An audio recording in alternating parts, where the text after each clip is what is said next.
So, oh God, I am between Silent Night and Jay's story and Grown Up Christmas List. So, there's a line in this song that talks about being young, to remember the innocence of youth. So I have a question for you. Do you remember that Christmas when you really wanted something specific? Do you remember a Christmas maybe when you were little that when you wanted something, really wanted something so badly, and you were just praying that Santa remembered and that it would come to you? Well, I have a story like that. I was, I think, maybe 10, maybe 9, and I wanted a puppet show. I wanted this puppet booth with all of these puppets. And now, a lot of you know, but those of you who don't, I'll tell you. So my father was a cop, a very football-playing cop. And so here's his son. My older brother wanted, football equipment and all this stuff, and I wanted a puppet booth so that I could put on shows in the basement. And I had told my dad and my mom, I had said, Santa's bringing this, because I have said this 1,000 times this year. I wrote it to every letter to Santa, so this was going to happen. And all I can tell you is that I woke up Christmas morning, and there was that puppet booth. And I was just blown away. It was the beginning of what would really start my whole theatrical career, where I had voices for every different puppet. And it wasn't until years later I heard how difficult it was for Santa to get that puppet booth. That Santa didn't know exactly which type I wanted, except he really did know. So he made sure that wherever that puppet booth was, he went and got it. And I heard the whole story of that beautiful night when Santa went out and made sure that that puppet booth was there that next morning. It's interesting because years and years later, I was doing a play in Cleveland, and and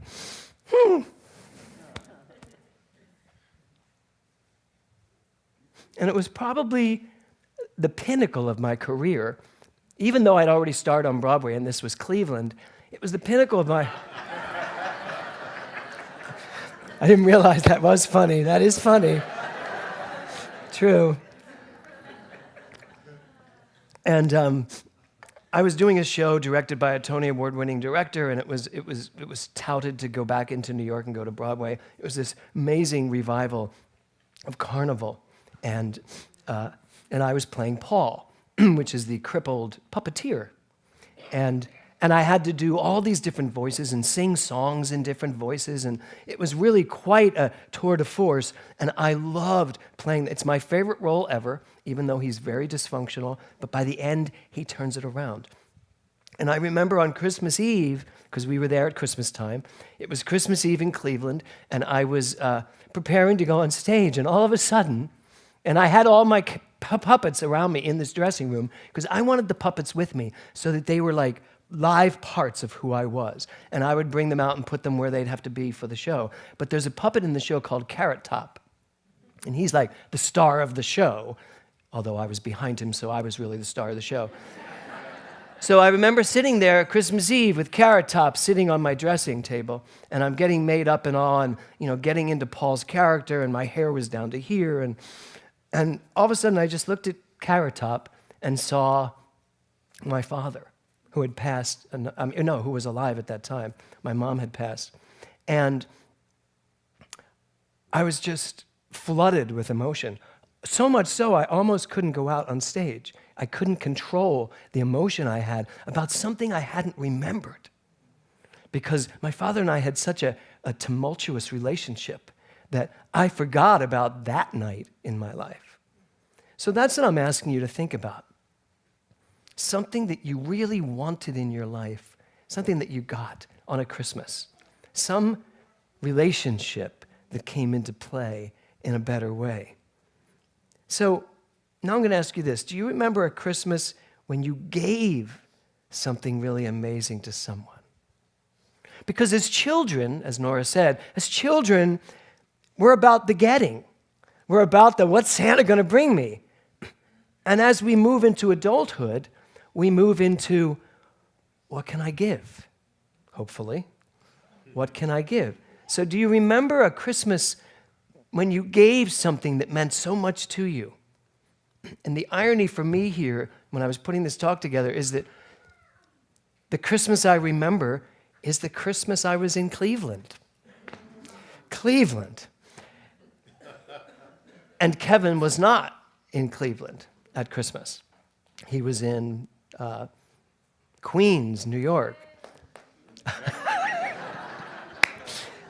And so what I decided to do was go, his favorite singer of all time, believe it or not, is Karen Carpenter. Anybody else? I know Rick Tamlin's going to raise his hand. Yeah. So I decided to go into a recording studio and record him my version of Merry Christmas, Darling, since he wasn't going to be with me, and then send it to him, and he could play it on Christmas Eve or Christmas night when he wasn't going to be with me.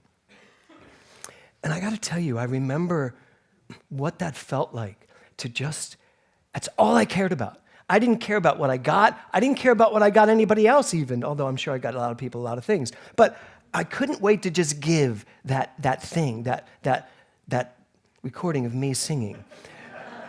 Do you remember that? I'm assuming it's somewhere that you still have. Anyway. So in adulthood, we go from getting to giving, and yet that's not my message today. I still think Christmas Eve, I'm just assuming it's nighttime. Because I want you to go back to getting.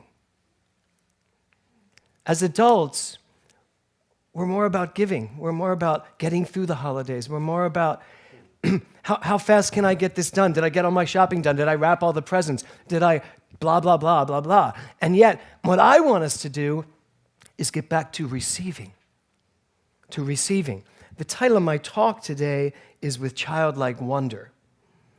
And I had a counseling session this week, and the person sitting with me was explaining something, and what I finally ended up saying was, well, what would the 15-year-old you do?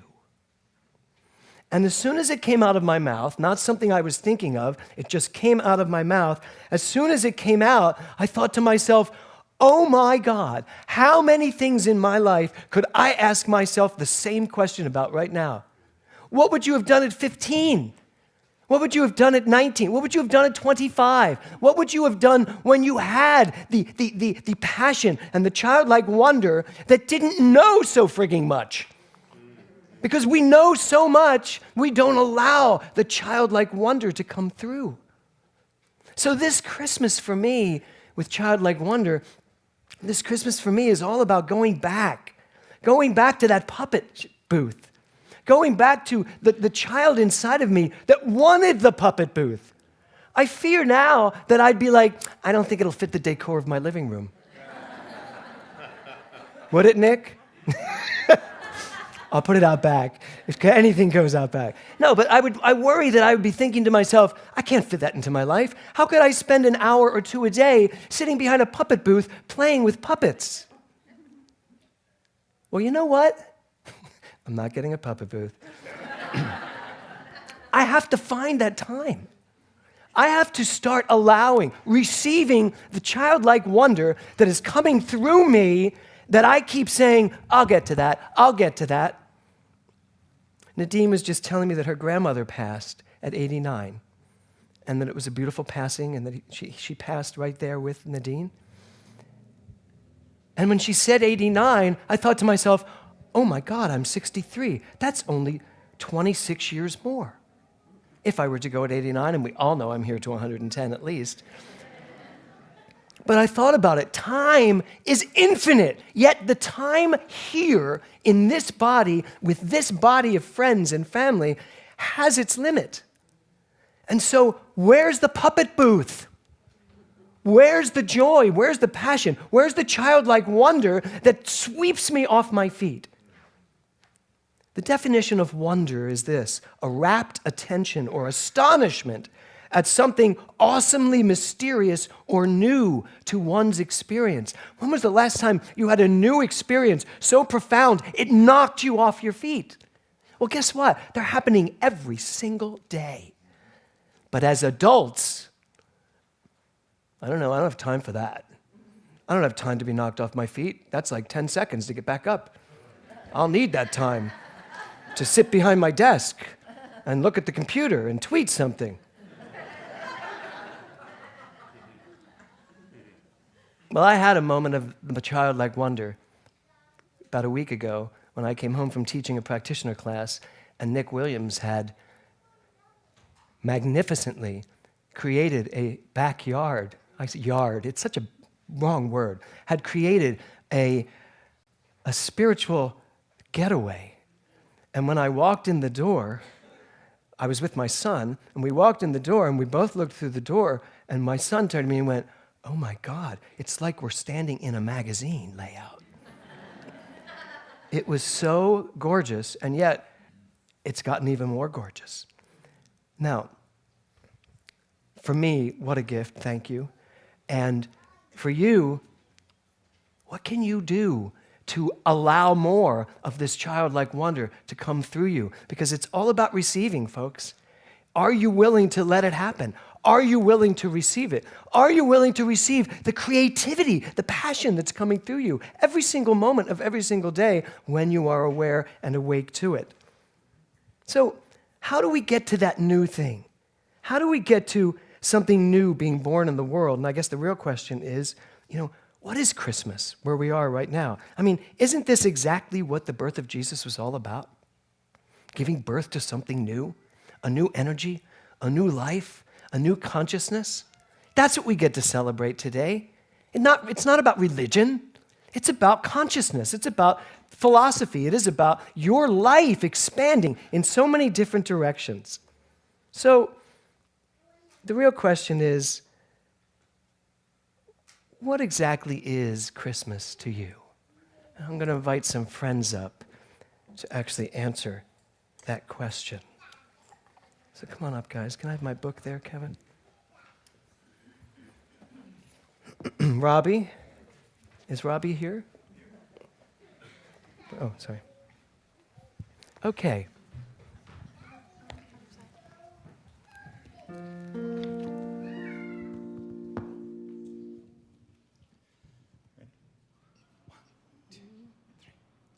The fireplace is burning bright, shining all on me.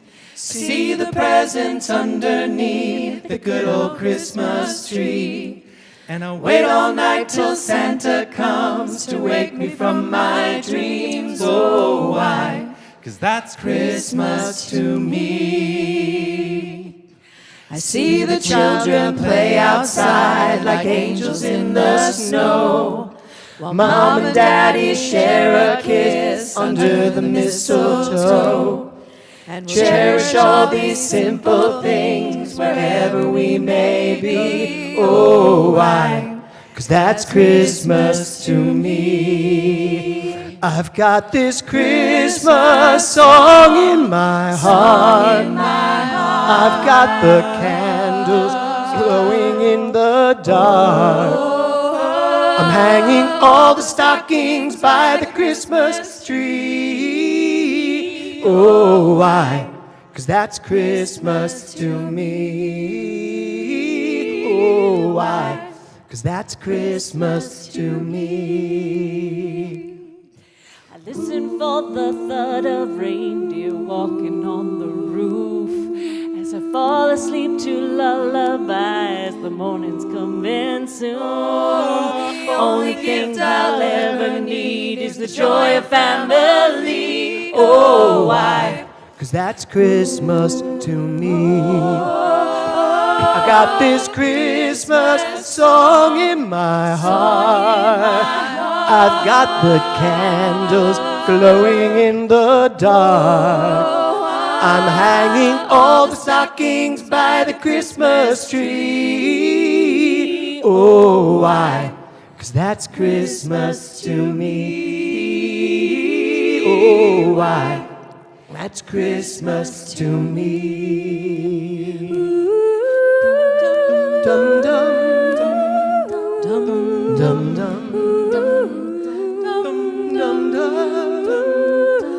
dum. All the joy that fills our hearts and makes us sing. Oh, why? That's Christmas to me. I've got this Christmas song raging in my heart. I've got the candles glowing in the dark. And then for years to come, we'll always know one thing. That's the love that Christmas can bring. Oh, why? That's Christmas to me.